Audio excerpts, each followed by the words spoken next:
শিখতে হবে। এই বাংলাদেশ মজলুমের বাংলাদেশ, এই বাংলাদেশ আবু সাইদের বাংলাদেশ, এই বাংলাদেশ শহীদ ওসমান হাদির বাংলাদেশ, এই বাংলাদেশ আলেম ওলামাদের বাংলাদেশ, এই বাংলাদেশ আল্লামা দেলোয়ার হোসেন সাইদির বাংলাদেশ। এই বাংলাদেশ কোন চাঁদাবাজের নয়।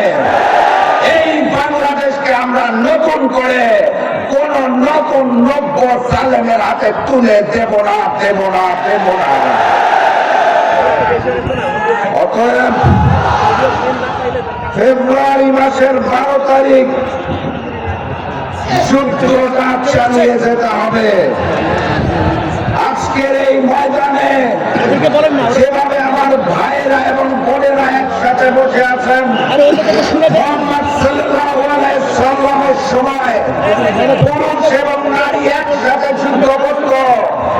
সেই যুদ্ধ এই নতুন জামানায় চালিয়ে যেতে হবে। 12 তারিখ গণভোটে আগে জয়যুক্ত করতে হবে। কুষ্টিয়ায় আসন কয়টা? প্রতীকটা কি? 4 আসনেই দাঁড়িপাল্লাকে জয়যুক্ত করতে হবে। ফেব্রুয়ারি মাসের 12 তারিখ কুষ্টিয়ার 4টি আসনে দাঁড়িপাল্লাকে জয়যুক্ত করে আগামী দিনের প্রধানমন্ত্রী মানবিক নেতা ডাক্তার শফিকুর রহমানকে কুষ্টিয়ার 4 আসন উপহার দিতে হবে। আপনারা কি তার জন্য প্রস্তুত আছেন? তাহলে আমি আর বক্তব্য দীর্ঘায়িত করব না, স্লোগান দিয়ে বিদায় নেব। যেই স্লোগান শুনে পুরাতন জালেমের বুক কাঁপত, নতুন জালেমেরও বুক কাঁপে, ওই হিন্দুস্তানেরও বুক কাঁপে। সেই স্লোগান ধরুন, নারায়ে তাকবীর, নারায়ে তাকবীর, নারায়ে তাকবীর। আবারও দেখা হবে, আবারও কথা হবে ইনশাআল্লাহ। ক্যামেরা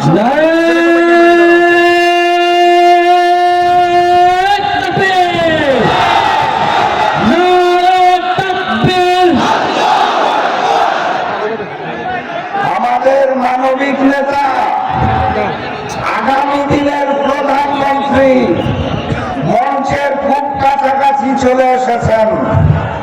উনি আপনাদের জন্য দিক নির্দেশনা দিবেন।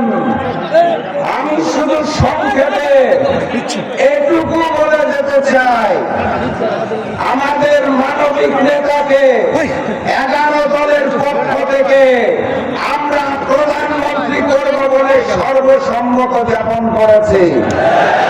আপনারা কি একমত আছেন? 151 আসন লাগবে কমপক্ষে। কুষ্টিয়ার 4টা আসনের 4টাই চাই 4-0 বলে পরাজিত করব না।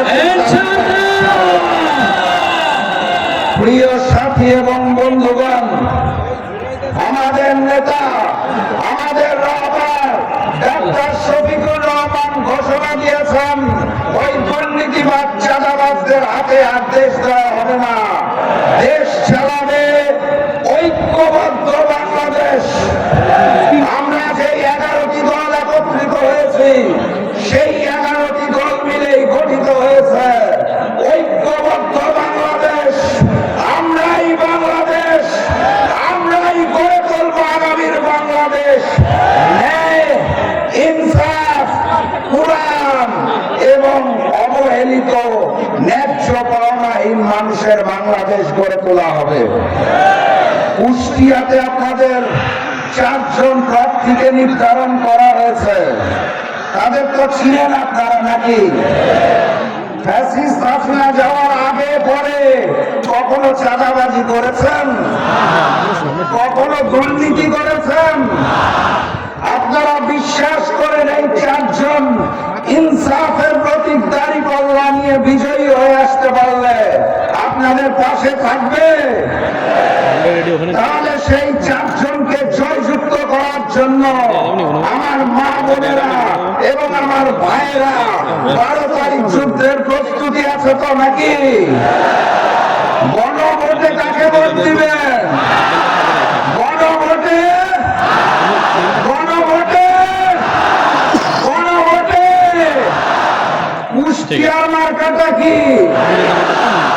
কুষ্টিয়া যখন ঢুকবে না তখন ওইটা কুষ্টিয়া 2, কুষ্টিয়া 3, কুষ্টিয়া 4, ঐক্যবদ্ধ বাংলাদেশ সবাই মিলে ইনশাআল্লাহ শফিকুর রহমানের আমাদের মজলুমের জনতা সংগ্রামী সাথী এবং বন্ধুগণ,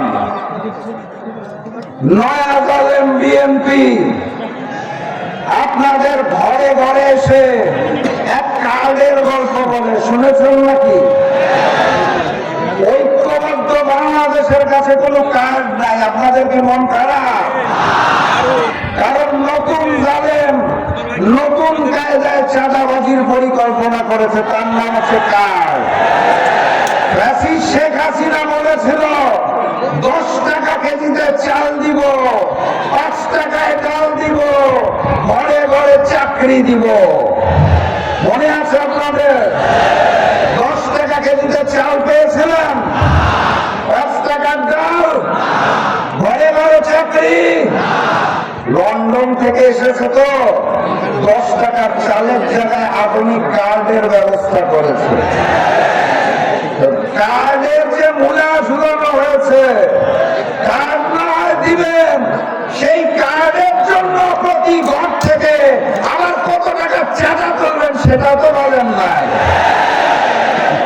এই সব আধুনিক কার্ডের মূল্য ঝুলাবেন না, বাস্তবসম্মত কথা বলুন।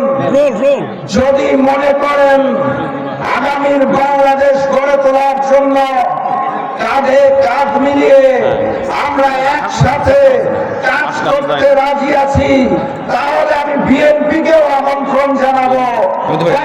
শফিকুর রহমান প্রধানমন্ত্রী হওয়ার পরে আপনারা আসুন, ডাক্তার শফিকুর রহমানকে প্রধানমন্ত্রী মিলে নিয়ে আমরা একসাথে দেশ গড়ে তুলি। আর যদি মনে করেন ওই যে আই হ্যাভ আ প্ল্যান গুপ্তর মতো দেশে আসবেন আর লন্ডনে দৌড়াবেন, আপনাদের নেতা কর্মীরা চাঁদাবাজির হাজানি চালিয়ে যাবে, মামলাবাজি চালিয়ে যাবে, ভূমি দখল চালিয়ে যাবে, তাহলে মনে রেখেন বাংলার তৌহিদি জনতা রক্ত দিতে শিখেছে। আমরা শহীদ তামান্না নিয়ে জন্ম নিয়েছে, প্রয়োজনে সবাই শহীদ হব। এই নতুন বাংলাদেশকে আর তালিমের হাতে দিব না। বিএনপির মঞ্চ থেকে গণভোটে হায়ের পক্ষে কোন দাবি শুনেছেন? বলে না কেন? কি বলে 31 দফা আছে তাদের, কি কি জানি সংস্কারের জনক, সংস্কার চায়। একটা বার আমি বিএনপির মঞ্চ থেকে বিএনপির বড় বড় নেতার মুখে গণভোটে হার পক্ষে বক্তব্য শুনি নাই। প্রেস কনফারেন্সে সাংবাদিকদের প্রশ্নের মুখে, চাপের মুখে কোন কোন নেতা বলে ন্যায়ের পক্ষে যাওয়ার সুযোগ নাই আমাদের। কারো মুখ দিয়ে হা বার হয় না, বলে ন্যায়ের পক্ষে যাওয়ার নাকি সুযোগ নাই। সংস্কারে এত ভয় কিসের? 10 বছরের বেশি কেউ প্রধানমন্ত্রী থাকতে পারবে না, এটা শুনে কষ্ট হয়। যদি ঘুরে ঘুরে বিএনপি থেকেই অন্য নেতা প্রধানমন্ত্রী আসে, তাহলে সমস্যাটা কোথায়? এক পরিবারেই কুক্ষিগত করে রাখতে হবে। শেখ পরিবারও চেষ্টা করেছিল বাপ-দাদার পৈতৃক সম্পত্তি বানানোর জন্য দেশটাকে।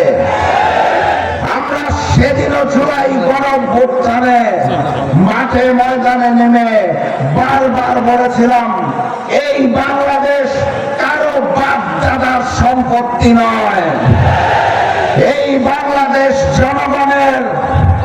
জনগণ যাকে চাবে তাকেই দেশের সেবার দায়িত্ব দিতে হবে। ওনারা শাসক হতে চায়। কুষ্টিয়ায় যে 4 জন এমপি পদপ্রার্থী, আমি সেই 4 জনের পক্ষ থেকে ওয়াদা করছি, জামাতের 4 প্রার্থী শাসক হতে চায় না, তারা সেবক হতে চায়। আপনারা সেবক হিসেবে আমাদের 11 দলের মনোনীত প্রার্থী বাংলাদেশ জামাত ইসলামের 4 জনকে দাঁড়িপাল্লা প্রতীকে ভোট দিয়ে 12 তারিখ জয়যুক্ত করবেন। শরীফ ওসমান বিন হাদির রক্তের কসম, জুলাই গণঅভ্যুত্থানের শহীদদের রক্তের কসম, পিলখানায় 54 জন চৌকস অফিসার যে শহীদ হয়েছিল তাদের রক্তের কসম, সাপ্লায় যারা শহীদ হয়েছিলেন তাদের রক্তের কসম, নরেন্দ্র মোদী বিরোধী আন্দোলনে যারা শহীদ হয়েছিলেন তাদের রক্তের কসম। আমরা কারো রক্তকে বৃথা যেতে দেব না, ইনশাআল্লাহ ইনশাআল্লাহ। এই নতুন বাংলাদেশে ভারতীয় আধিপত্যবাদ এবং আগ্রাসন চলবে না। মানবিক নেতা ডাক্তার শফিকুর রহমান রংপুরের সমাবেশে স্পষ্ট ভাষায় ঘোষণা দিয়েছেন, আমরা যদি দায়িত্ব পাই সর্বপ্রথম তিস্তা প্রকল্প চালু করা হবে। অতএব সীমান্তের ওপারে বসে দাদা বাবু যারা চিন্তিত হয়ে পড়েছেন তাদেরকে বলে দিতে চাই, ঐক্যবদ্ধ বাংলাদেশ এক আল্লাহ ছাড়া কারো সামনে মাথা নত করবে না। পার্শ্ববর্তী রাষ্ট্র থেকে বন্ধুত্বপূর্ণ সম্পর্ক করুন। যদি প্রভু হতে চান তাহলে হাসিনার মতো মাথা পেতে নেব না। আর নতুন জালেম যারা লন্ডন থেকে আসার সময় দিল্লিতে মুচলেকা দিয়ে দেশে এসেছেন তাদের মতো মাথা পেতে নেব না। বাংলাদেশের তৌহিদি জনতা কারো রক্তচক্ষুকে ভয় পায় না। বাংলাদেশের তৌহিদি জনতা, ঐক্যবদ্ধ বাংলাদেশের নেতৃবৃন্দ মাথা নত করলে শুধুমাত্র আল্লাহর সামনে মাথা নত করে। জমিন টাকা আপনাদের মালিক কারা? আমার মালিককে। আইন কার আইনে দেশ চলবে? অনেক দল ভুল বুঝাতে চায় আমিরে জামাত নাকি শরিয়া আইন মানা করেছে। এই প্রসঙ্গটা ক্লিয়ার হতে হবে। ডাক্তার শফিকুর রহমান স্পষ্ট ভাষায় জানিয়েছেন, সেটা হচ্ছে ভোটের মাধ্যমে যেই গণতন্ত্র আসে, যেই গণতান্ত্রিক সরকার আসে, সেই সরকারের প্রধান হিসেবে, প্রধানমন্ত্রী হিসেবে ওনার দায়িত্ব পর্যায়ক্রমে দেশকে শরিয়া আইনে নিয়ে আসা। একদিনে সম্ভব? উনি পুরো বাংলাদেশকে নতুন করে গড়ে তোলার জন্য মাত্র 5টা বছর সময় চেয়েছে। ওই 71 থেকে 26 পর্যন্ত বহু নেতা দেখেছি, বহু দল দেখেছি, বহু সরকার দেখেছি। এবার ঐক্যবদ্ধ বাংলাদেশকে দেখতে চাই, এবার দাঁড়িপাল্লার বিজয়কে দেখতে চাই, এবার ডাক্তার শফিকুর রহমানকে দেখতে চাই। নতুন প্রধানমন্ত্রী যিনি আসতে যাচ্ছেন আপনাদের পছন্দ হয়েছে? আপনারা কবুল করেছেন? ইনশাআল্লাহ মহান রব্বুল আলামিন আল্লাহ কবুল করেছেন। অতএব 12 তারিখের পরে আমাদের নতুন প্রধানমন্ত্রীর নাম কি? জোরে বলেন। ডাক্তার শফিকুর রহমান। নতুন প্রধানমন্ত্রীর সফেদ চুল আর সফেদ দাড়ি দেখে চিন্তিত হবেন না। প্রথম দিন থেকে ওনার সাথে আমি সফরে আছি সারা বাংলাদেশ। আপনারা জানেন আমার একটি আসনে নির্বাচন করার কথা ছিল। আমাদের ঐক্যের বৃহত্তর স্বার্থে আমি ঘোষণা দিয়েছিলাম একটি আসন নয় 300 আসনে নির্বাচন করব, গণভোটে হার পক্ষে আওয়াজ তুলব, ঐক্যবদ্ধ বাংলাদেশের প্রার্থীদের পক্ষে আওয়াজ তুলব। ডাক্তার শফিকুর রহমান মগবাজার জামাতের অফিসে আমাকে বুকে জড়িয়ে ধরেছিলেন, ধরে বলেছিলেন ভবিষ্যতের জন্য এরকম নেতাই চাই। প্রথম দিন থেকে ওনার সাথে সারা বাংলাদেশ সফরে আছি।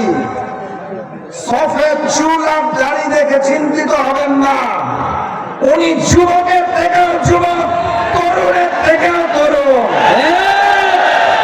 তার বুকে যে স্পন্দন, যে স্পিরিট, উনি যেভাবে এক মাথা থেকে আরেক মাথা দেশের ছুটে বেড়াচ্ছেন, আমাদের মতো যুবকরাও সেটা ঠিক মতো করে উঠতে পারে না। আল্লাহর রহমত এবং আল্লাহ প্রদত্ত শক্তি যে ডাক্তার শফিকুর রহমানের মাঝে আছে, তাকেই আমরা আগামী দিনের প্রধানমন্ত্রী হিসেবে চাই। লন্ডনের মুফতির হাতে দেশ নিরাপদ না। লন্ডনের মুফতি দেশে নেমে ফতোয়া দেয়, কার ইমান আছে আর কার ইমান নাই। 17 বছর বিদেশে থেকে বাংলাদেশের খবর ঠিক মতো পায় নাই। উনি জামাত শিবিরের অবদান সম্পর্কে জানেন না,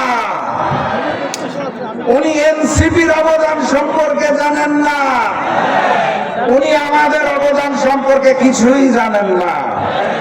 ওনার ধারণা শুধুমাত্র চাঁদাবাজরা বোধহয় রাজপথে নেমে চাঁদা চাইতে চাইতে ভুলে হাসিনার বাড়িতে গিয়েছিল, হাসিনা বোধহয় চাঁদার ভয়ে দিল্লি পালিয়ে গেছে। হাজারো শহীদের রক্তের বিনিময়ে ফ্যাসিস্ট হাসিনার পতন হয়েছে। কারো দানে নয়, কারো দয়ায় নয়, কারো ভিক্ষায় নয়, হাজারো শহীদের রক্তের বিনিময়ে। আমাদের একটা সুযোগ এসেছে নতুন করে বাংলাদেশকে গড়ে তোলার। আমাদের একটা সুযোগ এসেছে গণঅভ্যুত্থান পরবর্তী বাংলাদেশে হায়ে ভোট প্রদান করে এই গণভোটে হাতে জয়যুক্ত করা। এই সুযোগকে আমরা হেলায় হারাতে চাই না। একটি জাতীয় সংসদ নির্বাচন হয় 5 বছরের জন্য। এই গণভোটে যে সংস্কার হবে, সেই সংস্কার 100 বছরের জন্য টেকসই হবে কমপক্ষে। বিএনপির পক্ষ থেকে আমি হায়ের পক্ষে কোনো কথা শুনি না। ওই পুরাতন জালেম আওয়ামী লীগ জানতাম যে তারা গণভোটে নায়ের পক্ষে আছেন। নতুন জালেম তারাও যে নায়ের পক্ষে থাকবে, এটা অন্তত আমরা আশা করি নাই। সংগ্রামী সাথী এবং বন্ধুগণ,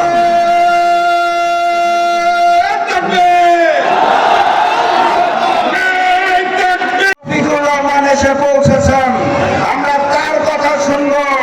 আমি আজকের মতো বিদায় নিচ্ছি।